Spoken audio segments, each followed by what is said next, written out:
And now, here is the long-range weather forecast for the next half hour.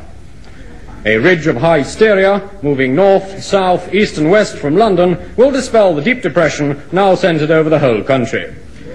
It will be mainly funny, with scattered jokes and bright intervals.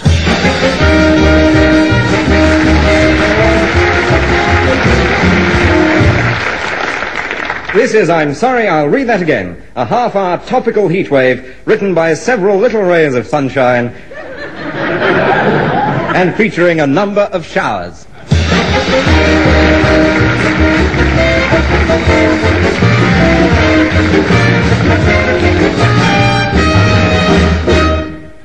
Time now for another look at the wonders of the countryside with our roving naturalist, Lydia Picnic Basket. Hello, nature lovers everywhere. Well, once again I've been out and about, peeking and prying into the secrets of Dame Nature, and here I am again to tell you all about what I've been up to with my tape recorder.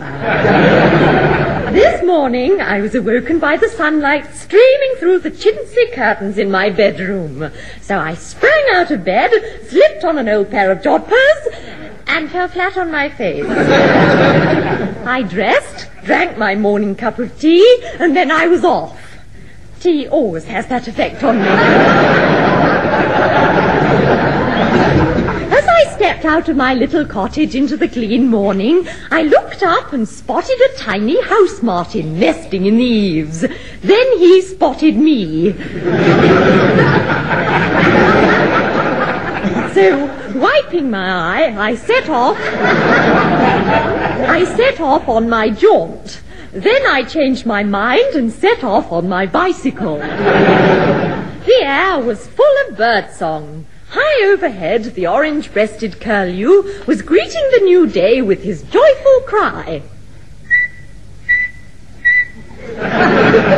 In the hedgerow, the drab Winterton's wren, smallest of British birds, squatted in an empty thimble, adding his plaintive cry to the sounds of the wakening countryside.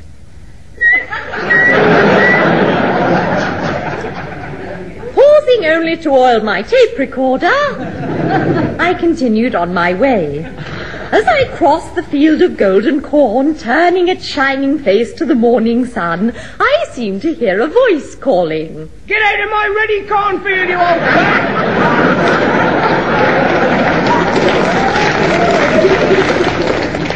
At last I reached a little lane.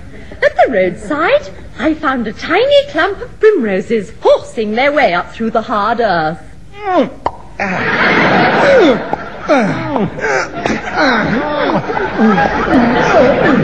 As I stooped to pick a few of the tiny blossoms, my attention was suddenly caught by an old farm labourer with a pitchfork standing behind me. I engaged him in conversation, and he was most forthcoming, till I told him I had a boyfriend in the Navy.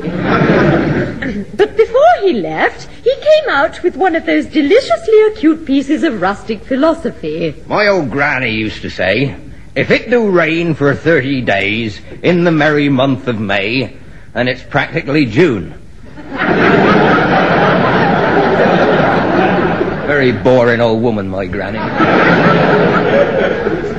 As I continued on my way down the lane, I passed the farmer driving his cows to market, 2 in the back seat and 1 in the front. But it was time for me to return, and so I retraced my steps, thinking how much there was to be learnt from Dame Nature and her ways. Next week, I shall be telling you how to bring up a Jersey cow, for those of you who've been stupid enough to swallow one.